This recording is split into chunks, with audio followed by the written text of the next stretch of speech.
Good afternoon, everyone. Just a reminder, you can put your phone in the off or the vibrating mode.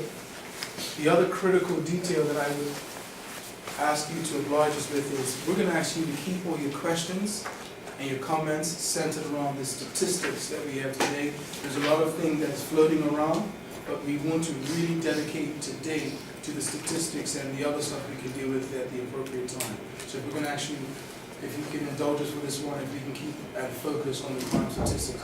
Ladies and gentlemen, without any further ado, the Commissioner of Police.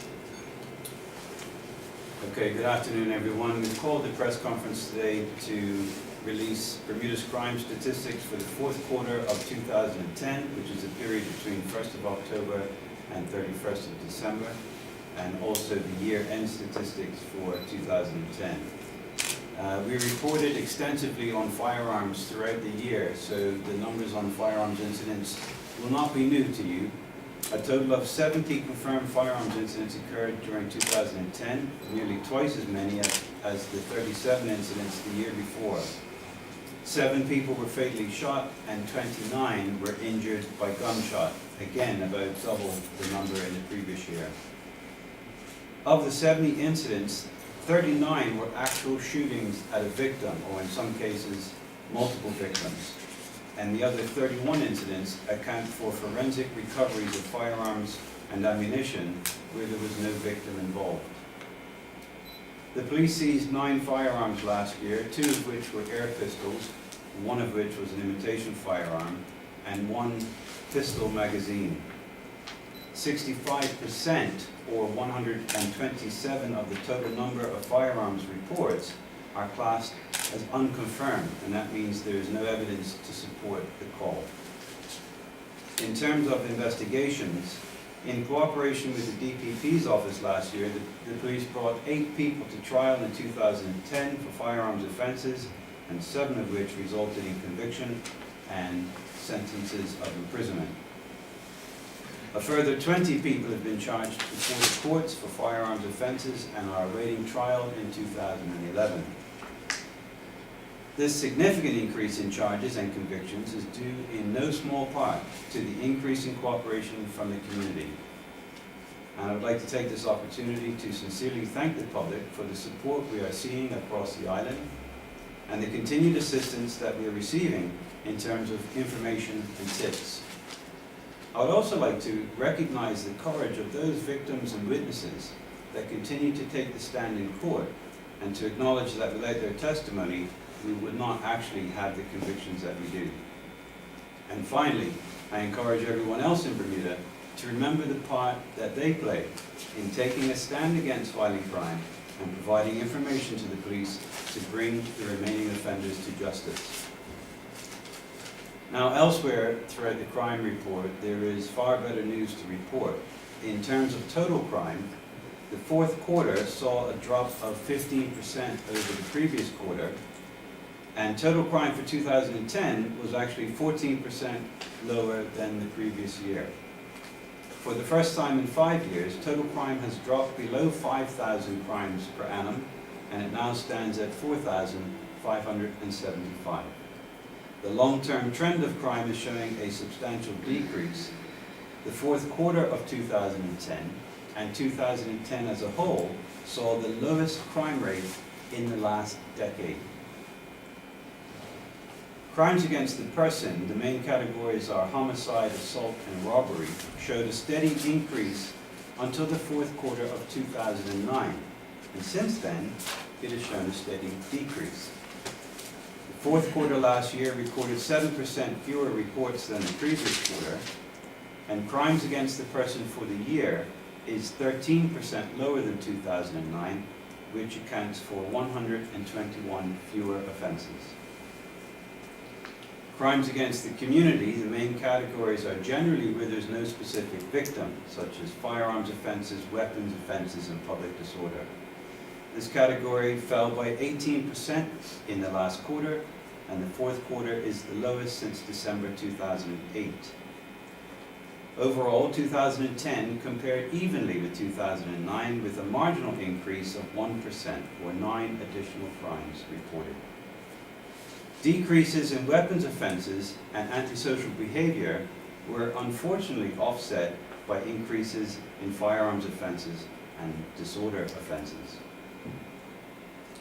For crimes against property, where the main categories are burglary, vehicle theft, property theft, and fraud, crimes in this category showed a pronounced decrease over the last 5 years. The fourth quarter fell by 16% over the previous quarter, and 2010 fell by 18% in this category, which accounts for 646 fewer crimes. Decreases were recorded in all crimes in this category, including the 3 types of burglary: residential, non-residential, and hotel. Drug enforcement activity fell slightly by 11 offenses over the last quarter, but for the year, drug enforcement increased by 91%, or 467 additional interdictions and arrests. A total of $29.5 million worth of drugs was seized, compared with $11.1 million in 2009. And for last year, it includes $5.5 million at the ports of entry, primarily by the Customs Department, $750,000 of drugs taken off the street, and a significant portion of the total relates to a single overseas interdiction from the sailing vessel Fantasy in December, which is about $20 million. 2010 is now a record year for the police and the Customs Department in terms of both the value and the number of seizures of controlled drugs, with a total of 980 incidents. Across other enforcement activity, there were 9,400 stop and searches executed by the police in 2010. That is about 180 searches each week, and it is 3 times higher than the number of searches carried out in 2009. 5,082 arrests were made. That's about 100 arrests each week, and that's 11.5% more than the arrests last year. Top 5 reasons for arrest continue to be court warrant, which is about half, and the other categories are drugs, impaired driving, antisocial behavior, and property theft. 25% of all arrests involve recidivism, or where people are arrested more than once. It's important that I assure the public that stop and search and arrest numbers are not quotas for the police service. They are, however, good indications of higher police presence on the street. In order for police officers to conduct searches and make arrests, they have to be out on patrol in the first place.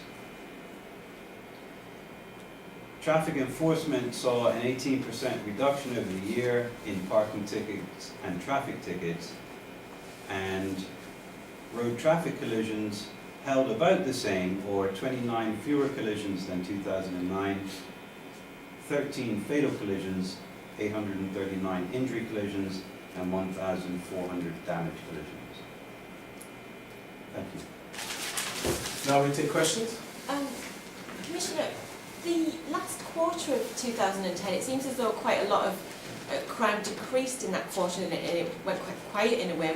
What do you attribute that to, i.e. sort of no fatal shootings and that kind of thing?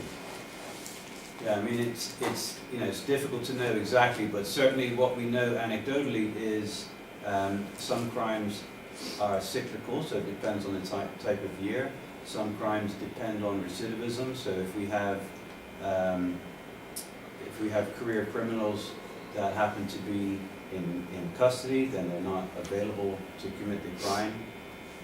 A lot of it has to do with increased enforcement activity, increased proactivity, increased visibility of patrols, and a lot of it has to do with community attitude, and that's what we've been talking about for the whole of 2010. Just it feels different, it looks different, and it is different on the street in terms of police and public relations, and the confidence that we're seeing in communities.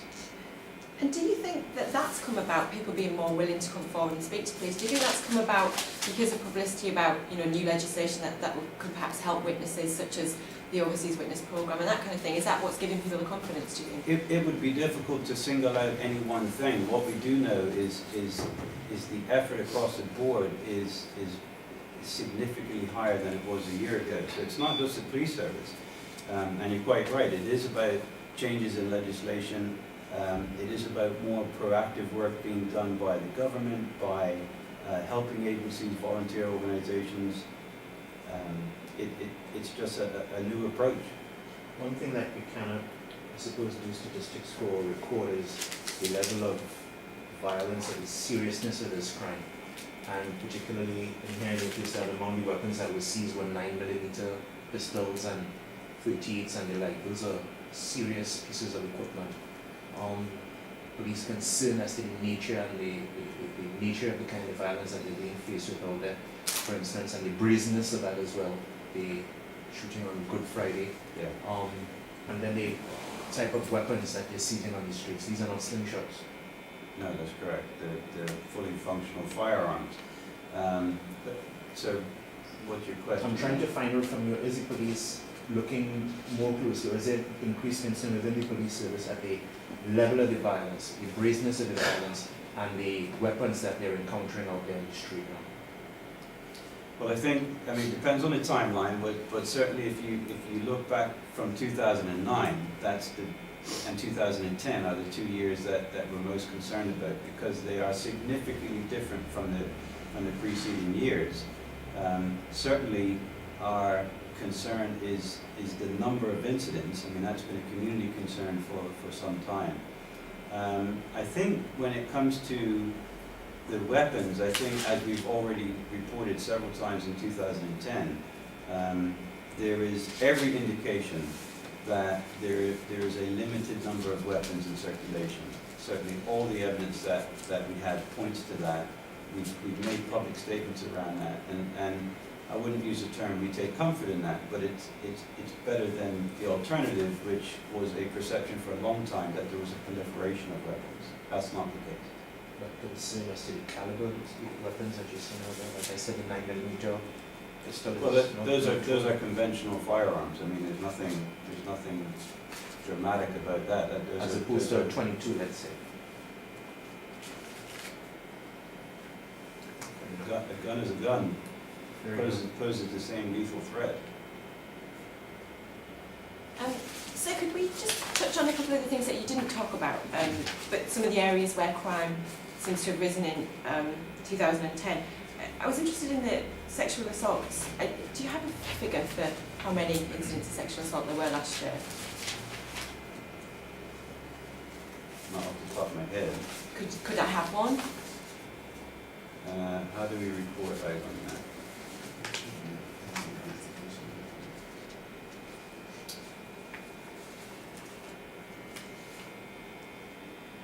Do you have the report in front of you? I do, and I couldn't find it. That's why I'm asking, actually. But Appendix A at the back. oh, right, okay. Yeah. Crimes against the person, Yeah. sexual assault. Okay, great. So for 2010, the 4 quarters are 9, 17, 4, and 6. Okay. And can you break those down any further, or do you break them down any further in terms of sort of rape or that kind of thing? Can we? No. No. So it's just a generic term, sexual assault, but we don't know what those sexual assaults were. An assault of a sexual nature. Right. Quite. But one kind of sexual assault could be very different to another. Well, they could be more serious, but no, we don't. You don't break it down. The reality is that in law, there's no offence called rape. So there's no need for us to break it down into a category called rape. Sexual assault, it depends on the level of violence used that is categorized with a serious sexual assault or not. So I think we've got the figures right here. You said that 65% or 127 of the firearm reports were unconfirmed, Yeah. and therefore were people calling the police to say they thought they heard gunfire, presumably. Yeah. The fact that there's so many of these that have been unconfirmed, do you put that down to general nervousness of society then? It would be hard to pinpoint. I mean, there's several different ways you could look at that. I think what is encouraging is that people are calling the police. That's the positive note that comes out of that. It's important to note that that is not 127 separate incidents, because many times there are multiple calls about the same incident. But we record it as individuals, so we can actually monitor how many times the phone rings. And it could be overreaction to something. It could be an actual firearms incident. We don't know. That's the point. The fact that it's tripled from one year to the next means that people are more willing to call the police immediately when they have something to report. That has to be a good thing. You mentioned at the outset that the decrease in the number of incidents, with this year being on record, 2010, sorry, in the lowest crime rate in the last decade, and the public playing no small role in that, if I quoted you correctly. What percentage of crime would you say has been solved by the police, or what percentage of arrests would you attribute to the involvement of the public, information, tips and the like coming from the public? I don't know. I am interested to know that, and we're trying to modify our systems to capture that data. If you remember last year, we sat here and we said, listen, we've inherited a crime recording system that's kind of old, and it's computerized, but it's a very old system. So a lot of this stuff we have to count by hand. The clear-up rate is one of the numbers I would like to know, and my staff are trying to put the systems in place. So for 2010, we can report out on that, but we don't have that data just yet. Any other questions? Last one, Yeah. Mr. Lance? It seems that the police, public relations, has finally started to turn the corner, and the public is trusting the police again. Here we are facing 2011, and the country's economy is about to tank. What are your numbers telling you? What projections are you looking for the acts of desperate people this year? I have a lot of tools at my disposal. Crystal ball is not one of them, so I don't think I'm in a position to comment about what might happen in 2011. I can just tell you that the way we operate is, as you have in the crime report, is we look for trends. So we don't compare one quarter to the next. We don't get excited if one quarter is lower. We don't get panicky if one quarter is higher. So we're looking really for 2010 against 2009 against 2008 to tell us, where we should be putting our resources. There is good news coming out of this report, and our job is to keep the same traction in 2011 that we established in 2010. That's our job, and what happens after that, we'll obviously monitor. I mean, I say that because, statistics are gathered basically to create trends affected by various social situations. And so it allows us some bit of leeway and possibly looking forward. I've seen a change though I know it's early days yet in 2011, but I've seen a change though in the way criminals are operating. For instance, at that crime scene, that bus last Friday, there were known quote-unquote people associated with the drug underworld that were just showing up and observing what the police were doing. I mean, it suggests a certain level of brazenness. Even the way those guys tried to get the contents suspected to be drugs onto the island. In terms of talking to guys on the street, what they're saying is the drugs have been dried up. Now we're turning to, they're going to be looking at we're going to see an increase in robberies and that kind of thing. Is your intelligence telling you that? Yeah, I mean, certainly it would be inappropriate to make any comment about the seizure last week, but I mean, that's... I was just using that as a reference point. Sure. I mean, the numbers speak for themselves. We've seized a record number of drugs in police history, $20 million worth of drugs. So there has to be an impact on supply, clearly. And you're quite right. Some people have made public statements, and other people know intrinsically that if there's one avenue cut off for criminality, then there's the potential that another avenue might be pursued. So are we aware of that? Of course we are. And of course we'll be using that in our decision-making about our resources and deployment and things to watch out for. That's obviously on our radar. Anyone else? Members of the media, thank you very much.